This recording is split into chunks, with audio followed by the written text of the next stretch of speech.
BSP में हादसा, जब आप एक खबर सुनते हैं, भिलाई टाइम्स में हो या टीवी में हो या फिर अखबार में देखते हैं, पढ़ते हैं, तो मन में एक सवाल आता है कि ये हादसा लगातार क्यों हो रहे हैं। लोग बातें करते हैं कि इतने बड़े बड़े हादसे लगातार क्यों हो रहे हैं। आज फिर एक कर्मचारी की मौत हुई है एक हादसे में। MS2 में कन्वेयर बेल्ट, और उस कन्वेयर बेल्ट में लोहे की चेन एक मजदूर के ऊपर गिर गई और मजदूर की मौत हो गई। इस बार भी मरने वाला ठेका श्रमिक था, जिसकी परवाह कोई नहीं करता, जिसकी परवाह जिम्मेदार जो बीएसपी के अधिकारी होते हैं वो भी नहीं करते। क्यों नहीं करते बताएंगे आपको, हम ऐसा क्यों बोल रहे हैं कि परवाह कोई नहीं करता, और ये हादसे लगातार क्यों हो रहे हैं उस पर भी बात होगी। क्योंकि लगातार हादसे हो रहे हैं और कुछ लोग लगातार बोल भी रहे थे कि भाई बीएसपी हादसे को आप लोग डिटेल में बताइए, गहराई में जाकर बताइए। तो हमने सोचा कि वाकई में इसको डिटेल में जाके बताना चाहिए और इस पर बात करनी चाहिए। तो आज हमारे साथ मौजूद हैं बीएसपी वर्कर यूनियन के अध्यक्ष, प्रेसिडेंट हैं उज्ज्वल दत्ता जी, जो लगातार इस पर बात करते हैं। लगातार हादसे हुए हैं उस पर बात किए हैं, उसको गहराई से, नज़रों से, एकदम नज़दीकियों से देखा है। उज्ज्वल जी, आपका स्वागत है, आपने अपना कीमती समय दिया भिलाई टाइम्स को। धन्यवाद। तो सबसे पहले पहले तो मैं ये बता दूं कि जो जून के 1 जून से लेकर आज 9 जून है, इस बीच में 3 बड़े हादसे हुए। पहला हादसा उसके बारे में बता दूं। पहला हादसा मेंटेनेंस के दौरान हुआ, ब्लास्ट फर्नेस 7 में। एक राहुल उपाध्याय की मौत हुई, कर्मचारी था राहुल उपाध्याय, उनकी मौत हो गई। एक कर्मचारी घायल है, 90% जिंदगी और मौत से वो जूझ भी रहा है। दूसरा हादसा 4 जून को हुआ SMS2 में, LF2 जो जहाँ पे यूनिट है वहाँ पे लेडर की जो सीलिंग थी वो टूट कर गिर गई और उसमें 4 कर्मचारी जो थे वो घायल हो गए। तीसरा बड़ा हादसा आज SMS2 में हुआ है, उसको मैं पहले बता चुका हूँ। कर्मचारी अर्जुन साहू, जिसका परिवार था, 3 बच्चे थे, ढूंढेरा का रहने वाला था, वो आज दुनिया से चल बसा सेफ्टी नॉर्म्स के पालन नहीं करने से। एक तो रीज़न यह भी है, बात करते हैं। उज्ज्वल जी, देरी नहीं करते, हादसे क्यों हो रहे हैं, सबसे बड़ा सवाल ये है, उस सबसे बड़ा सवाल का जवाब दीजिए। देखिए, हमारे यहाँ जो हादसे हो रहे हैं, आप महसूस कर रहे होंगे कि ज़्यादातर ठेका श्रमिकों के हादसे ज़्यादा हो रहा है। उसका मुख्य कारण ये है कि उनको जो सेफ्टी के बारे में बताना चाहिए, जिस प्रकार की उनको ट्रेनिंग देनी चाहिए, वैसे मिल नहीं पा रहा है। और चूँकि आजकल जो कंपनियाँ आ रही है, भिलाई स्टील प्लांट में जो काम हो रहा है, उसमें ज़्यादातर लोगों को बहुत कम पैसा दिया जाता है, जिस कारण से वैसे स्किल्ड वर्कर नहीं आते जैसे आना चाहिए। और इस कारण से स्किल्ड वर्कर नहीं होने के कारण भी वो लोग उतना ध्यान नहीं रख पाते, वैसा उनका ट्रेनिंग नहीं हो पाता। और हमारे भिलाई स्टील प्लांट के अंदर हर जॉब का अलग अलग सेफ्टी नॉर्म्स है। अगर कोई नीचे काम कर रहा है तो उसका अलग सेफ्टी नॉर्म्स है, अगर कोई ऊपर काम कर रहा है उसका अलग सेफ्टी नॉर्म्स है, अगर कोई बीच में काम कर रहा है उसका अलग सेफ्टी नॉर्म्स है। तो उस हिसाब से उनको बताने की ज़रूरत है, क्योंकि ये श्रमिक ऐसे रहते हैं जो एकदम अनट्रेंड, अनस्किल्ड रहते हैं, तो उनको अगर उस ढंग से ट्रेनिंग नहीं मिलने के कारण लगातार हादसे हो रहे हैं। एकदम, ये तो एक लाइन की बात हो गई कि ट्रेनिंग नहीं मिला, रेट ज़्यादा नहीं है और ठेका श्रमिक था वो। तो क्यों ठेका श्रमिक को रेट कम मिलता है, क्या रीज़न? मतलब आप थोड़ी देर पहले हम बात कर रहे थे तो आप बता रहे थे कि दुर्गापुर में 900 रुपये अब मिलता है, 1800 रुपये तक मिलता है, और हमारे यहाँ छत्तीसगढ़ में 400 रुपये में काम हो जाते हैं, 300 में काम हो जाता है। इसकी मॉनिटरिंग कोई नहीं करता, इतना कम मिल रहा है। जी देखिए, क्या हो रहा है कि आप जो बोल रहे हैं, हमारे दुर्गापुर में जो लोगों को 25,000 से 30,000 तक का ठेका श्रमिक को वेतन है, पर हम लोग छत्तीसगढ़ के अंदर के इन लोग के ऐसा है कि छत्तीसगढ़ के लोगों को जो है क्या गाजरबुली समझ रहे हैं कि ये मर जाएं। यहाँ पे अगर ज़्यादा पैसा दिया जाएगा, अगर इनका भी अच्छा वेतन मिलेगा, तो यहाँ पे भी अच्छे श्रमिक काम करने आएंगे और मतलब लोगों को फायदा होगा। लेकिन हमारे यहाँ पर वेतन बहुत कम दिया जा रहा है, इसलिए रेजा कोड़ी किसी को उठा के ले चलते हैं। मैक्सिमम जो काम है उसको बहुत कम में टेंडर में लिया जाता है और बहुत कम रुपए, इससे कारण लेबर को कम पैसा दिया जाता है।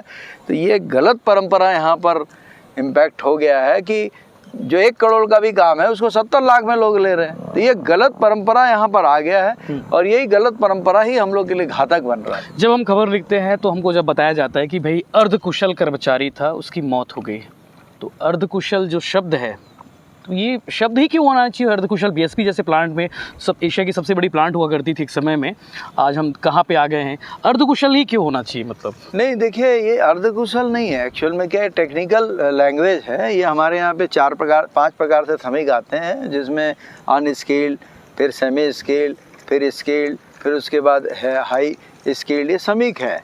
तो ये कुशल, अर्धकुशल, इसको हिंदी में हम लोग बोलते हैं। तो उसका इसलिए बनाया जाता है क्योंकि उस अनुसार से उनको काम दिया जाता है। अर्धकुशल का काम अलग है, जो कुशल है उसका काम अलग है, अनस्किल्ड का काम अलग है। लेकिन यहाँ हम लोग देखते हैं कि उनके पास मैन पावर की कमी है, जो श्रमिक आ रहा है उसको हर काम में लगा दिया जा रहा है, जिस कारण से भी जो आपने बोला है उस कारण से भी दुर्घटनाएं होती है।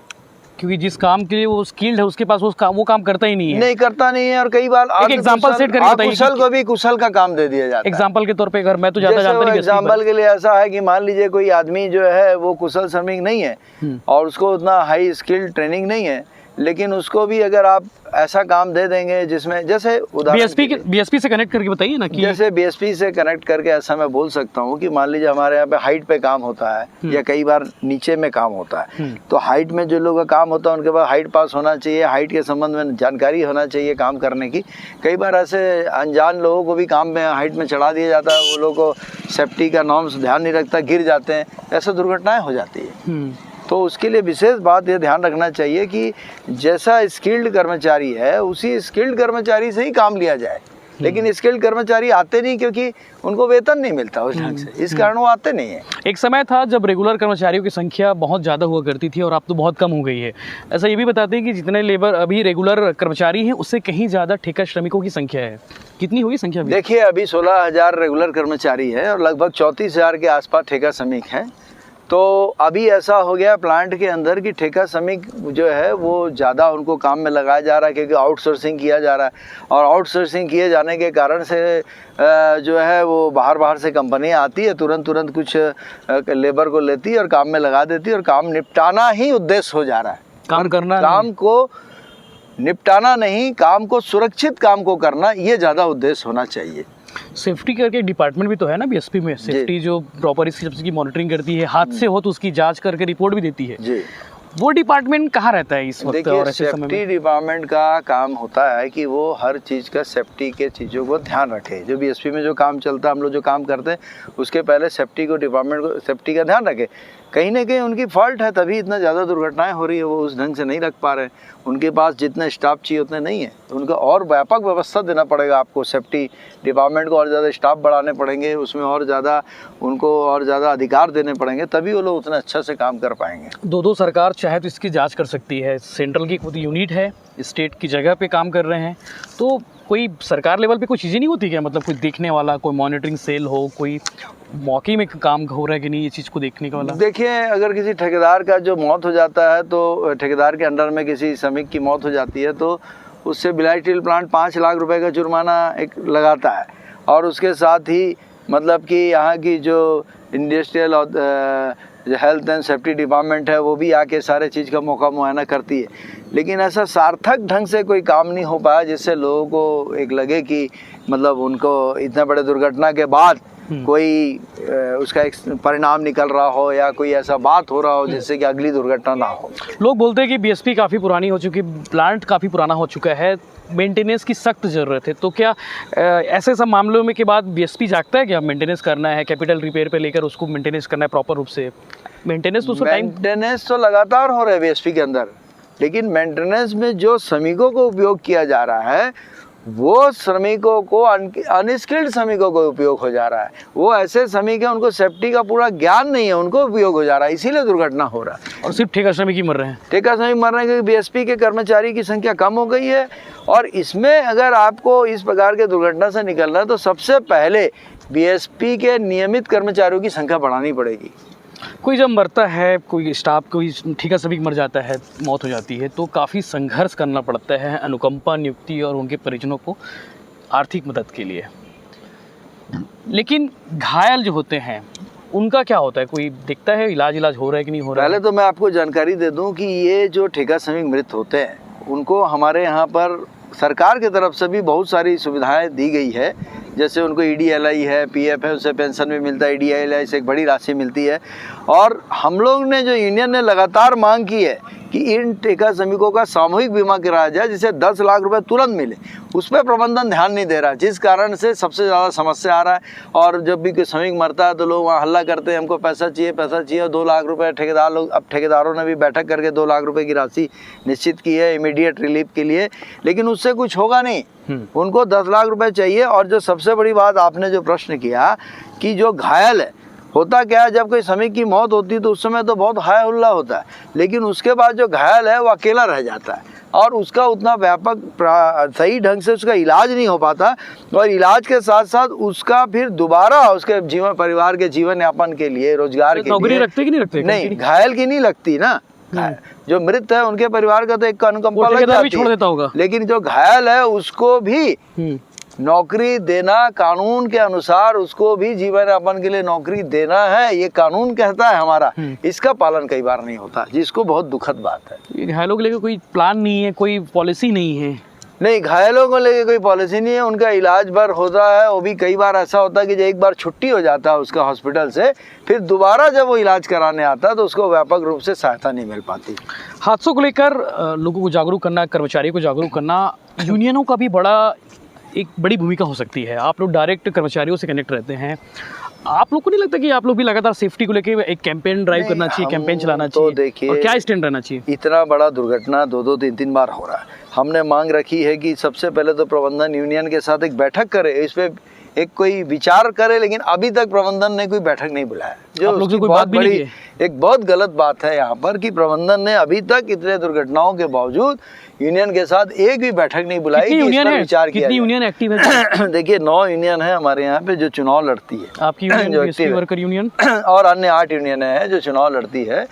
और चूंकि हमारे यहाँ अभी कोई भी यूनियन को मान्यता नहीं है, अभी मान्यता प्राप्त इंटैक्ट थी नहीं, वो अभी खत्म हो गया है, इसीलिए सभी यूनियन के 2-2 प्रतिनिधियों को बुलाया जाता है कोई भी चीज की चर्चा के लिए। पर प्रबंधन ने अभी तक नहीं बैठक की, जो बहुत गलत है। और अगर वो बैठक करेगी तो हमारे पास बहुत सारे सुझाव है जिसको हम लोग देंगे, जिससे लोगों का फायदा होगा। 2 कारण बताइए कि हादसे रोकने के लिए आपकी यूनियन क्या करेगी? देखिए, हादसे रोकने के लिए जो आप बोल रहे हैं कि सुझाव के बारे में बोल रहे हैं, पहला तो है क्योंकि हादसा कभी भी हो सकता है। इन हादसों की सबसे बड़ी समस्या क्या है कि अभी तक जो हादसों की जांच होती है, और हम लोग भी बाहर में इन बातों को नहीं बोलते, लेकिन अब इतना ज़्यादा हो जा रहा है कि हमारी मजबूरी हो रही है कि हमको इसके बारे में केंद्र की जो एजेंसियां उनको भी चिट्ठी लेके जानकारी देना हमारी मजबूरी हो रही है, क्योंकि लोगों को बचाना जरूरी है। तो हम लोग अब उनको जानकारी देंगे और उसका कहीं ना कहीं अच्छी बड़ी जांच की खबर आपको मिलेगी। बड़ा एक विषय है, मतलब ये आने वाले समय में क्या होता है। ये तो बीएसपी में हादसे की जो खबरें आ रही लगातार, एक बड़ा चिंतनीय विषय है। जब एक कर्मचारी घर से निकलता है तो उसके घर के लोगों को ये एक डर रहता है, आजकल एक डर का माहौल भी हो गया, जो लगातार हादसे देख रहे हैं, एक माहौल बहुत गंदा है कि उनको डर रहता है कि वो जो एक बेटा जाता है, एक पति जब घर से निकलता है काम करने के लिए बीएसपी में, तो उनको एक डर रहता है कि वो वापस आएगा कि नहीं आएगा, या फिर कोई यूनिट में कहीं गिर कर, कोई लोहा के अंदर दब कर, किसी ब्लास्ट फर्नेस में जल कर कहीं मौत ना हो जाए। एक डर बना हुआ है, चूँकि बनने के पीछे रीज़न भी बहुत सारे, जिस पर हमने बात की, सेफ्टी आ गए, उस पर जो उनको जो मजदूरी के दर है वो भी आ गई, जो स्किल है उस पर बात हो गई, प्रबंधन की भूमिका, यूनियन की भूमिका, तमाम विषयों पर बात हो गई। लेकिन सवाल अभी भी बना हुआ है कि इन पर, हादसों पर कैसे नियंत्रण किया जा सके। क्या प्लांट को कोई और दिशा पे काम करने की ज़रूरत है, या फिर यूनियन को किसी और दिशा पे काम करने की ज़रूरत है? ये सवाल अभी भी बना हुआ है। तो हमें उम्मीद करते हैं कि अगली जब बीएसपी पे कोई स्टोरी करे तो वो हादसों की ना हो, ये हम उम्मीद करते हैं। भगवान से प्रार्थना भी करते हैं और जिम्मेदारों से भी ये एक उम्मीद करते हैं कि आप लोग इस चीज़ों को दुरुस्त कर लें। धन्यवाद।